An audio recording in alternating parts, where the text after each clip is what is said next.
Hello everyone, I'm Herwin Naaktgeboren, Global Customer Success Manager within ChannelEngine. I will be your host in our Fashion E-commerce Insight video series, and we will be exploring the latest trends and strategies in the dynamic world of the fashion e-commerce. Over the next episodes, we will be delving into the industry news, sharing best practices, discuss case studies, and much more, all centered around the fashion e-commerce. For this first episode, we have invited a very special guest to join us in the conversation. Thijs Verhoef, CEO and founder of Brandsom. Thijs, a very warm welcome. Thank you, Herwin. I'm very excited to be here today. Kick off the new year with some insights in the future of e-commerce, which is super nice. So thank you for the invite, and looking forward to this interesting conversation, hopefully. Absolutely. It's really, interesting to, have somebody here that really has a little bit of knowledge on the fashion and e-commerce. So we will be really diving in a little bit on the topic today, from exploring the growth and the trends that what we will feel will shape the e-commerce in 2024. But we also will do a dive in the channels which we might feel that can help in the growth in the future. Also sustainability a little bit. So it's a lot to discuss in the next 20 to 30 minutes. So I think we can just give it a good start. And let's go to the first topic. So if you really look at the prediction of the whole fashion e-commerce to the future, if you really look at the compound annual growth rate, what is predicted, it's going to go to almost 10% to 2027 to almost 1.2 trillion. That is really massive. Do you think that's really feasible? Do you really feel hey, that can be achieved? Yeah, so I think it's always good to look at like the big numbers first, right? So first we have a global approach. But we are mainly working also for European brand owners that mainly sell in Europe, and they also divide their market basically in big regions. Mm-hmm. So I always advise to also drill down a bit to specific markets that are very important for you. Because eventually, if the global e-commerce grows with 10%, but the German e-commerce market still decreases with maybe 1 or 2%, which is predicted, then you want to know where to find your growth. If I look at, for example, the European e-commerce market, what I find really interesting indeed is that the more mature markets, that we expect like a flat line. Mm-hmm. So if you want to hit your growth, we're really looking into markets like Italy, Spain, and maybe even Portugal. And if you look at the Italian and Spanish market, they're especially interesting because they are already big markets, but they still grow like at a double-digit number. So I think it's going to be an exciting year for e-commerce, but it's really important to dive into the channels and the regions that are important for your brand. Okay, and if you really look, because based on the experience, the top 13 of the largest consumer or direct to consumer sellers are in the fashion industry, and they are of course global, but they're all the kind of the older fashion kind of companies, but there's a lot of new companies coming in like the Sheins, Gymshark, and all these kind of things. Do you think that they're going to take over and be more prominent in the market for the fashion? I think it's really important to also look at your target group. So I think it makes a lot of sense that since fashion is one of the most mature e-commerce markets, that 13 out of the 20 direct-to-consumer brands are within fashion, right? It's just the most mature category. And now we see, I don't want to say even new kids on the block because they're quite like big brands. But now we see like a lot of new entries from maybe D2C first brands, which target their target audience directly on marketplaces, e-commerce, but also on socials, of course. So what we expect is, of course, like we have the leading brands, Nike, Under Armour, and they will stay because they have the brand power. But there's a big chunk of like middle brands, and here we see like a big difference between the brands that successfully already entered the e-commerce market and the D2C market, And also, if you look at the latest numbers from the Dutch e-commerce market, the companies that were sorted well for e-commerce, they are still growing. But the brands that are also heavily depending on let's say, a more traditional B2B approach, they're struggling a bit because they just can't get to the consumer data. They can't reach their customers directly. So maybe to give answer to your questions, I think the essence here is that you should get online and you should get into marketplaces and socials to understand what the consumer of today wants. Yeah. And do you still think for the big brands that are, not really going online yet, that they might be too late? Or do you still feel that there's still an opportunity for them, but they have to start right now? Of course, like we help brands sell online. So for me, it would be strange to say anything else, right? Yeah. But if we look at the market, so we see a lot of big brands that have like an extremely successful B2B retail strategy. But now also what we've seen is that the physical retail is shifting and is filing bankruptcy.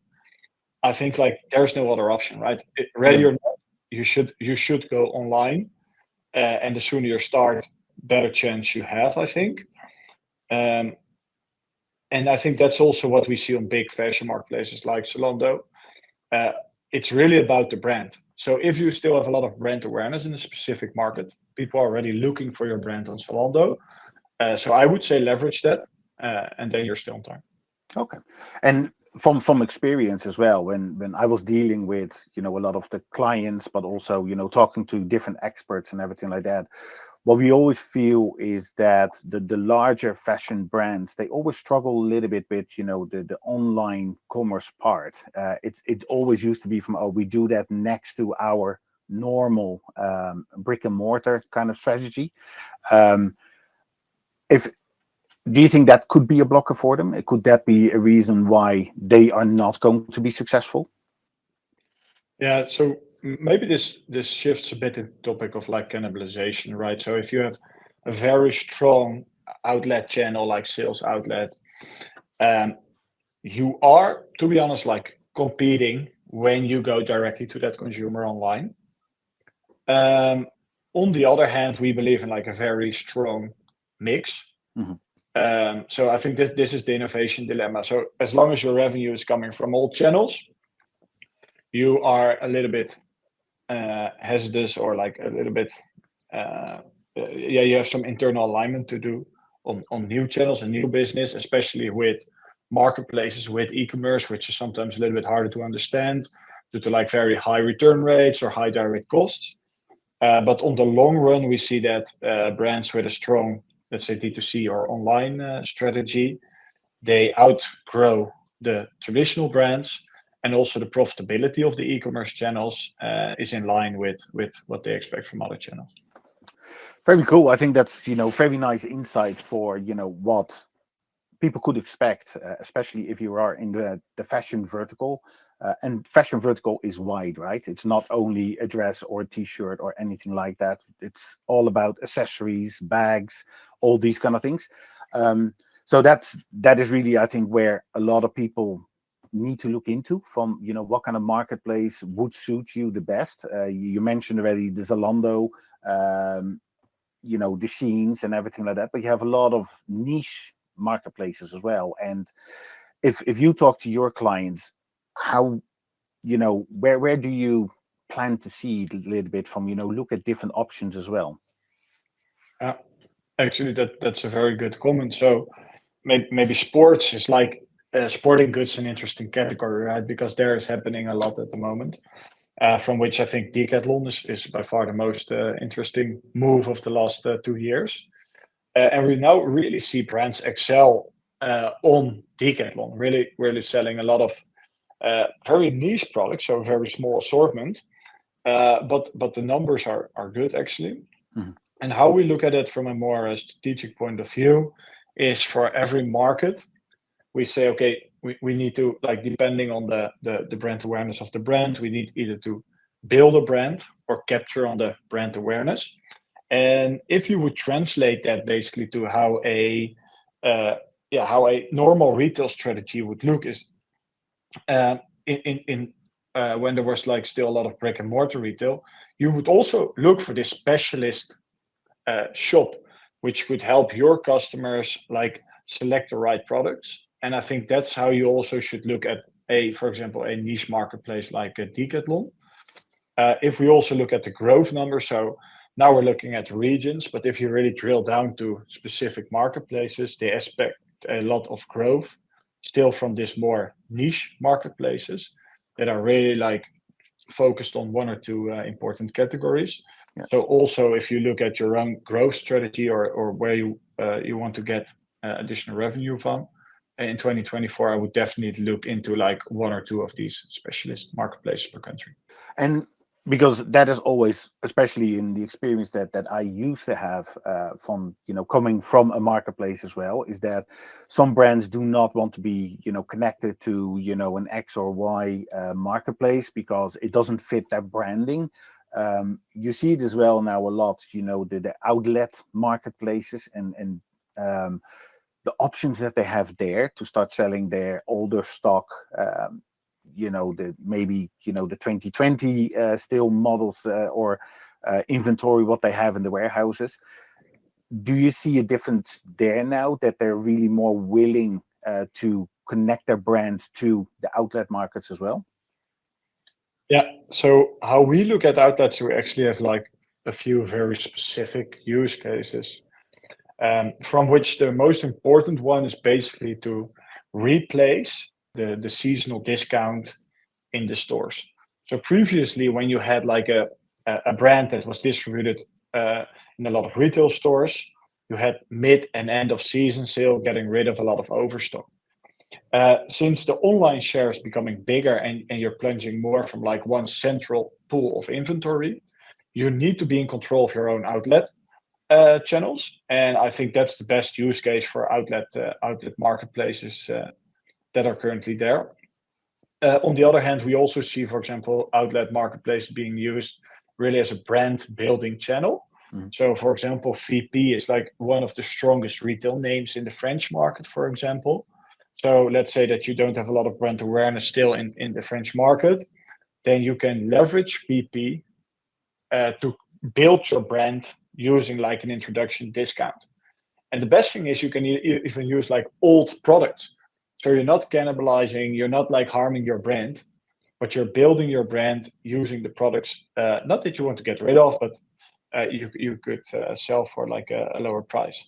Yeah, it does help, right? I mean, from my experience as well, is, especially the big brands, if they're not sure if they want to go to a certain marketplace, at least, try then the outlets, as you mentioned. It's a win-win situation. You can try it out, but also you can clear your warehouses, and that means that you have less stock just lying on the shelf there. Yeah.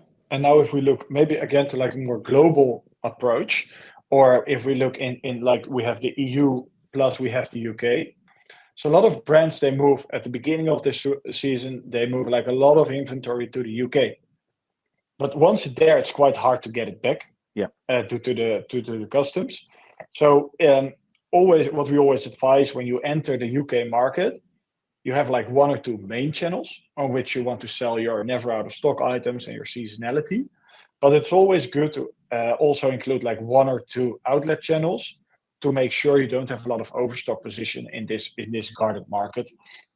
So that could also be a use case for outlet channels. That's really quite nice to hear it from an expert as well, talking to a lot of sellers.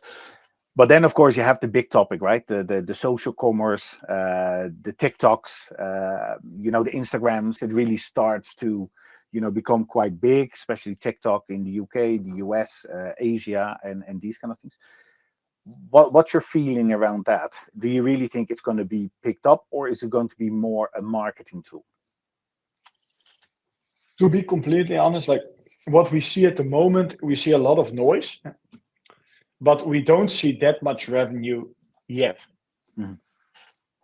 We think it's still to come, but for our clients, it's not there yet, at least not for the channels that we manage. On the other hand, if we look at fashion, if you look at a fashion product, I think TikTok maybe is a way better place to buy it than, for example, a traditional marketplace. because the experience matches the type of the product way better. And also, if you look at the target group, I think a lot of the brands want to sell their products to a younger target group to grow with the brand. And then TikTok could be your outlet. However, for now, we mainly use it as a marketing channel to generate eyes on the brand awareness.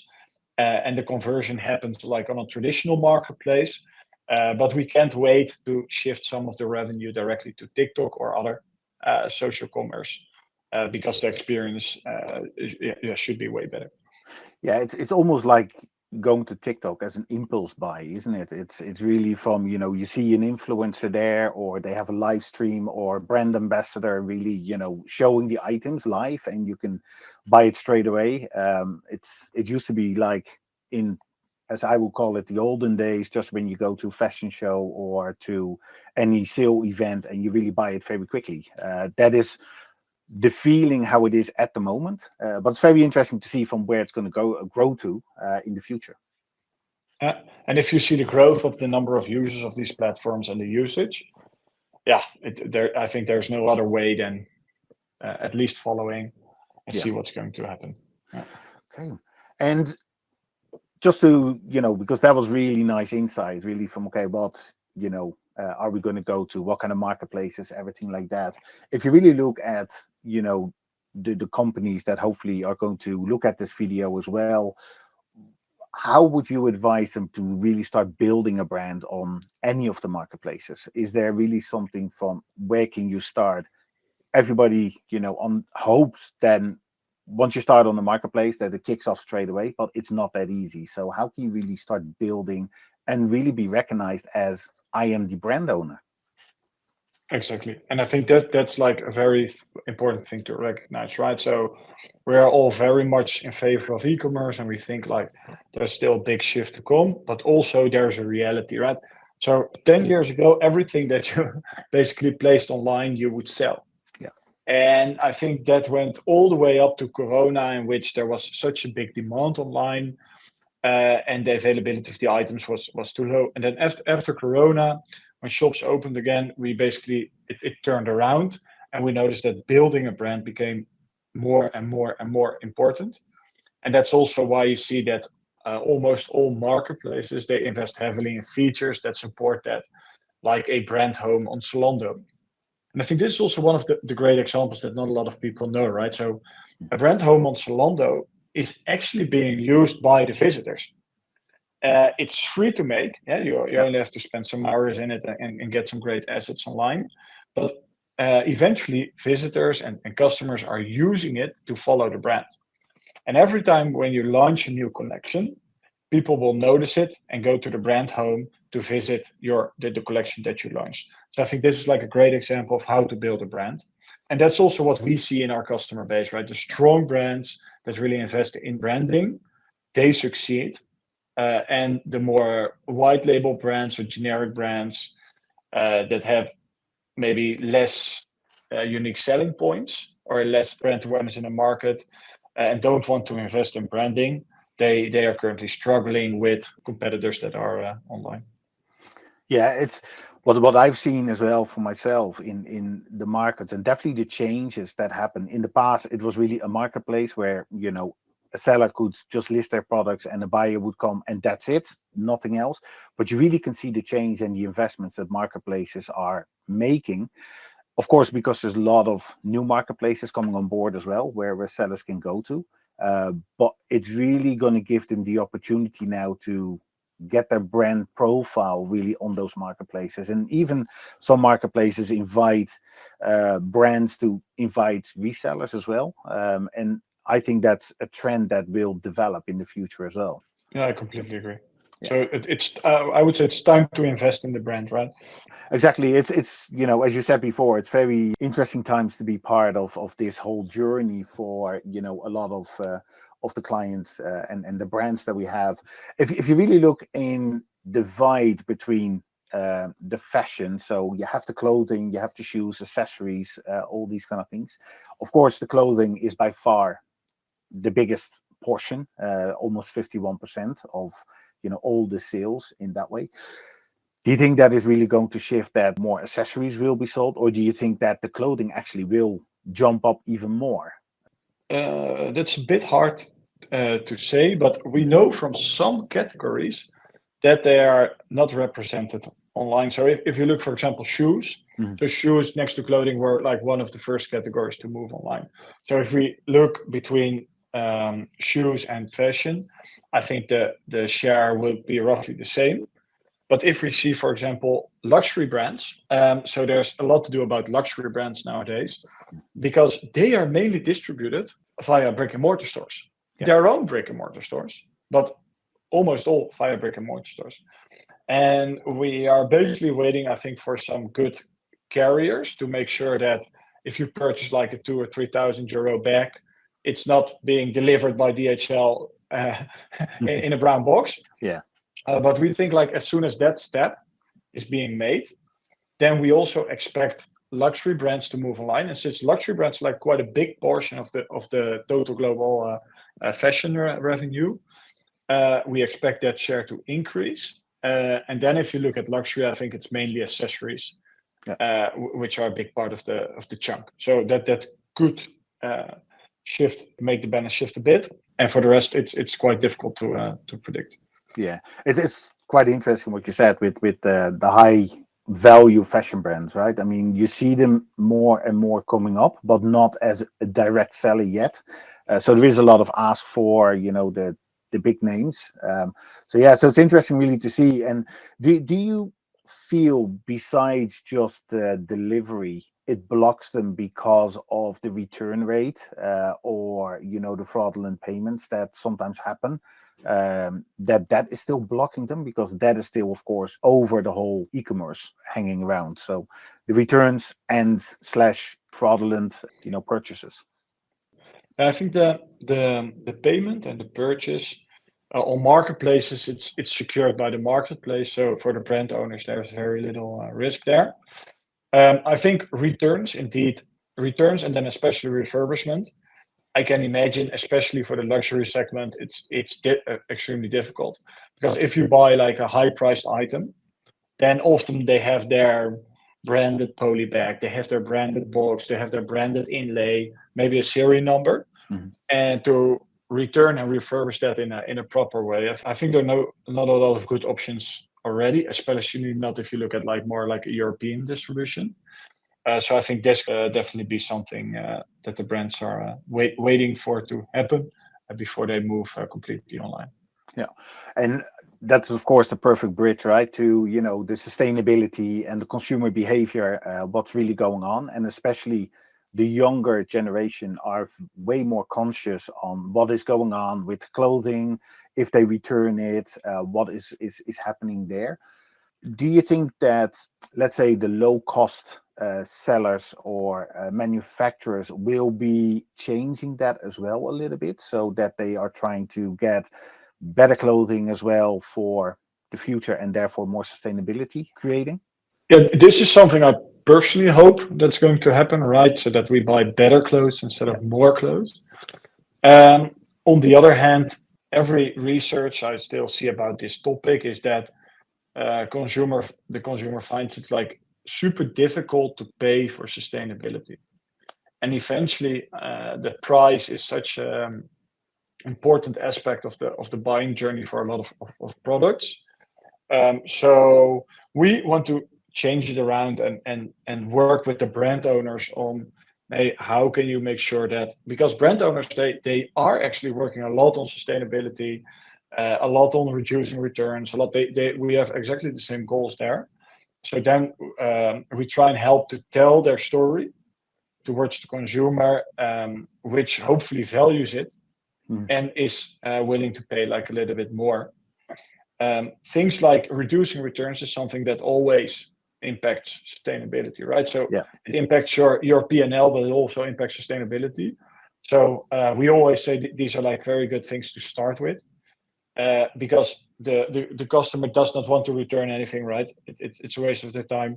You don't want to pay for it, and it Mm. has an impact on the environment. Yeah. So reducing returns for me would also be the first thing to look at. And Do you have the feeling, because you see that now a lot, because in the past it was always with marketplaces, free shipping, free returns, all these kind of things, that you hear more and more that a return will be charged, even if it's just, a euro or a dollar, that it does decrease the returns. Do you think that in the future it might actually happen that free return will be totally gone for products like fashion? I think there would also always be a competitor Hmm. that then starts to offering free shipping, free Yeah. returns.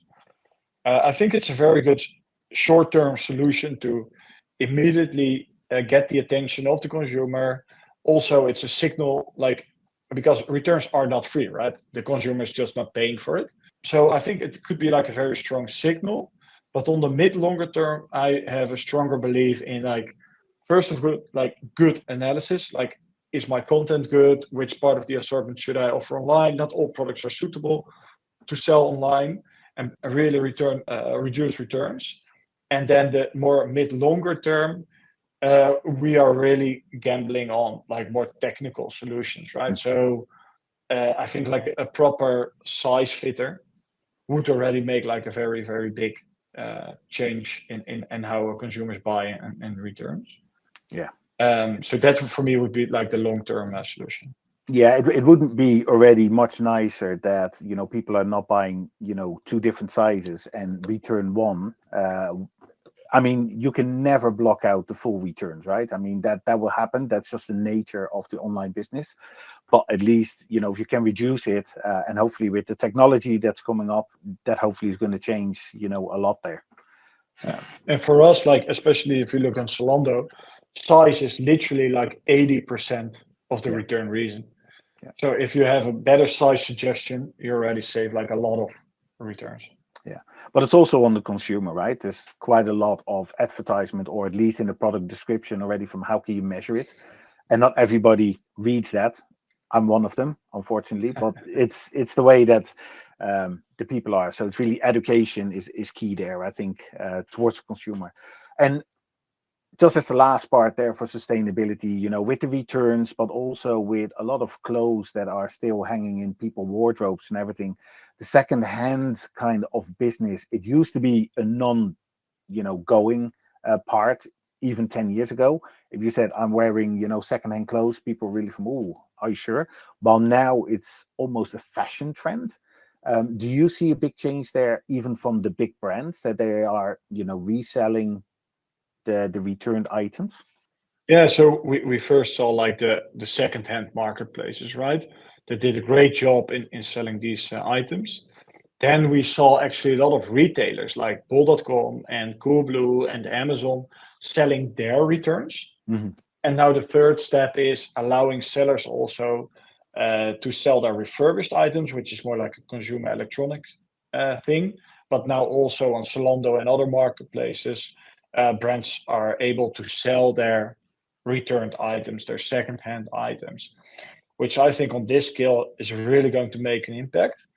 And it's also a win-win, because often like they're offered like way cheaper than the original items. So especially for items that are not that seasonal and like are of good quality, I think it's a very good trend. Yeah. For the brands that we manage, we see that's only a very small percentage of the sales still, because like it's more as an aftermarket product instead of that the brand is directly involved in selling all the returns. But let's support this. I think like it's good for everybody, for the consumer and for the planet. If we really look at 2024, Thijs, are there any tips and tricks that you can think of, our viewers might take on board and help them in their journey on the marketplaces and the e-commerce? Yeah, I think I've like a few tips we can share. Like, first of all, we want to cheer for the e-commerce market, right? So the global market is still growing 10%. Italy, Spain are expected to grow a lot. Also, some other big markets are flatlining. So it's good to be realistic about targets. Yeah. Also, I think like a lot of brands want to focus also a bit on profitability. So also look into your returns and really make like a solid, mature e-commerce strategy. Smaller collections, have a good idea about the channels that you want to sell on, and really like invest in the brand. because the brand is something you earn back on all the other channels as well, and also helps prevent returns, because we all know that a second purchase has a way lower return rate than a first purchase. Yeah. So if I would sum it up, I would say be realistic, optimistic but realistic. Look at the channels and the assortment that you want to sell. It's not only about offering, but also about selling. And the third one is brand. Yeah, make sure that you build your brand online as you used to do it in a brick and mortar store. Invest in the same way, and I think it will pay out in the mid long term. They're absolutely great tips there. The one thing that I would like to add as well is, once you are going to a marketplace, make sure that you understand what the growth rate can be. Not every marketplace will give you the 100% turnover within a couple of weeks. Sometimes it takes a little bit longer. So really make sure that you understand where you're going, manage your expectations, and where you can, get some additional help, like Thijs. Really get the expertise in, get the tips, get the tricks to understand where, the marketplace and the e-commerce can help you as a big brand. So absolutely fantastic tips there, Thijs. If I can add one thing, maybe, yeah, absolutely. also get the tools. And it's really important, because eventually e-commerce is a numbers game, right? So especially within fashion, a lot of products with a lot of sizes and colors, a lot of outbound orders, and a lot of returns. And if you don't do like a proper integration, don't use like proper tools, you're working whole year only on the operational part of the business and not on the commercial part of the business. Well, the commercial part of the business is, I think, the most interesting part of the business, and it's also where the money is being made. So that would also be a tip from me, since we're in this video anyway. Absolutely, I appreciate that. It was absolutely fantastic. So I think that's a wrap for our very first episode of the Fashion E-commerce Insights. Thijs, I really would like to give a big thank you to you for being with us, and being the first one to talk to us about your insights, about your experience, and of course with the work that you've done with Brandsom as well. I think that's really fantastic. So I appreciate your time there. Great, thanks for the invite, and looking forward to seeing you also the next episodes. Thank you there. So for everybody who's watching, we really hope that it enlightened your vision on the e-commerce for the brands. If you have any questions, or if you would like to continue the conversation, please get in touch with us. There's absolutely no problem to do that, of course. For the rest, I would really like to say stay tuned for our next episodes. We will go more in the different strategies, the different shaping of the dynamic world of the fashion e-commerce. Subscribe. If you subscribe, then you get more information and you'll be notified when the new videos will be coming out. Until then, my name is Herwin Naaktgeboren, Global Customer Success Manager within ChannelEngine, and this was the Fashion E-commerce Insights. Thank you, and see you soon.